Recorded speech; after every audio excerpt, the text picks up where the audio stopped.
Automjetet e FSK-s u pan të enjtë në teritorin e Mitrovicës së Veriut. Zëvendës drejtori i Policisë së Kosovës për këtë rajon, Veton Elshani, tha se ushtarët e gabuan rrugën.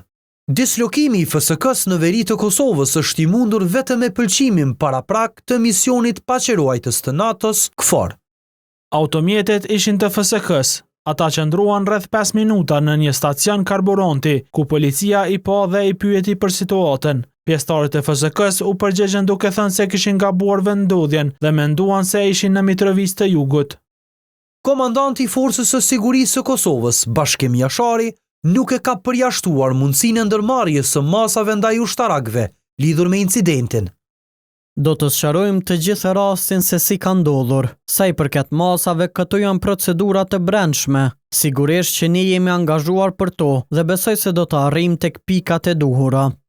Zbarkimi i FSK-s në veri, vetëm me lejen e KFOR-it, bazohet në një marrëveshje të vitit 2013, kur qeveria e Kosovës me anë të një letreje të ish kryeministrit Hashim Thaçi ishte drejtuar sekretarit të NATO-s, Anders Fogh Rasmussen.